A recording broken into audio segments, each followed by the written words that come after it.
crise na vida religiosa, não. O problema de hoje é que as jovens de hoje não têm mais coragem como as de antigamente. Elas não têm mais a curiosidade de experimentar algo novo, algo diferente, algo que o mundo não dá, felicidade que o mundo não traz. O que nós precisamos é coragem, e essa coragem vem do próprio Espírito Santo. À medida que você se abre para conhecer esse novo, para se lançar, para navegar nesse mar que é a vontade de Deus. Eu morava lá em Goiás, e eu não falo isso para um mérito meu não, mas para mérito de Deus. Porque se não fosse Deus, eu não estaria aqui hoje. Com toda certeza, eu não estaria. Toda a coragem veio dele. Toda a providência para eu estar aqui veio dele. Mas ele quer de nós o quê? Uma abertura de coração. E não foi desde o início que eu já tive essa certeza de que era a vida religiosa, não. Eu sentia um chamado, mas foi somente aos 16 anos que eu pude compreender que era a vida religiosa. Tudo começou assim, eu sempre via vídeos como esses no YouTube, que eu acho que era bom vocês começarem a ver mais vídeos como esse, porque ajuda. Sempre que eu via algum vídeo como esse, eu sentia algo em mim. Algo diferente que me incomodava, que me inquietava. E depois, quando eu comecei a conviver com religiosas, eu comecei a sentir algo diferente em mim. Mesmo quando eu tinha alguns namorados, eu tentava negar esse meu chamado. Eu tentava negar. Mas aos poucos eu fui vendo que era isso. E um dia, quando eu conheci a fundadora, eu vi que eu realmente era chamada à vida religiosa. Mas mesmo sabendo disso, eu disse não para mim mesma. Disse não. E comecei a querer conhecer outras comunidades, a viver outra vida. Não a vida religiosa. Mas num encontro, num retiro vocacional, como esse aqui, no momento de adoração, eu olhei para Jesus. E ele olhou para mim. E ali, eu vi que realmente era a vida religiosa que eu queria. Era aquilo que ele também queria para mim. Porque Deus, ele não coloca um desejo em vão no seu coração, não. Não coloca.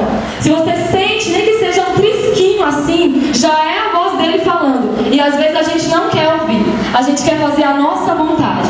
Ah, não, eu vou esperar Deus me falar. Deus não vai mandar um anjo aqui para que ele fale, não. Isso aconteceu somente com Maria. Hoje Deus usa de outros meios para falar. E eu tenho certeza que ele já está falando. Mas você que não está ouvindo, tenha atenção à voz de Deus. Ela é suave. E quando ela fala, você sente que é ele que está falando. Basta ser dócil.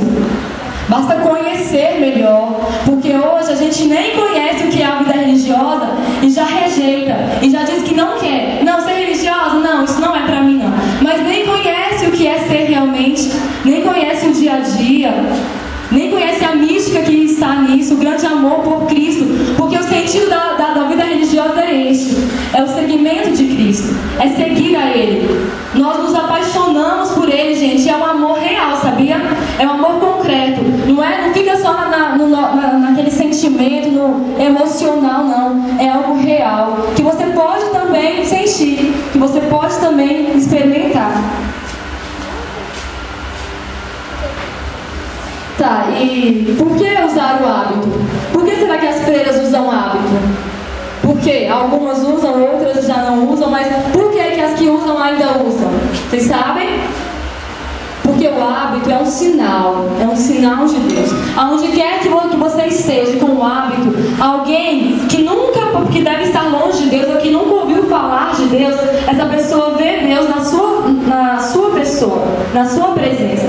Ainda que você seja pecador, que você seja pequeno, Deus usa disso, Deus usa. E é também um sinal de consagração. Onde você chegar, as pessoas vão ver que você é consagrado. E através disso você também leva a Jesus. Através da sua maneira de se vestir. Outro motivo que nos leva a essa consagração total é o amor aos irmãos. É se compadecer do sofrimento. Porque o consagrado, ele é mais livre para se doar e para ir até o outro. Para ir aonde aqueles e aquelas que ainda não conhecem Deus. A levar esse Deus. A levar esse amor. Porque quem é casado tem os filhos, tem o esposo. E nós não. Temos todo o nosso tempo para isso. Para levar Jesus. Para levar esse amor. Eu acho que também hoje nos nossos dias falta esse se compadecer pelo outro, porque cada um hoje só vive para si, trabalha para si, para ter dinheiro, para comprar coisas, para comprar casa, para se dar bem, para estudar, tudo em torno de si mesmo, em torno de mim mesmo. Eu quero tudo para mim, para o meu sucesso, para o meu crescimento. E as almas religiosas não. Elas vivem para os outros, para a igreja, para os irmãos, para aqueles que necessitam, que sofrem.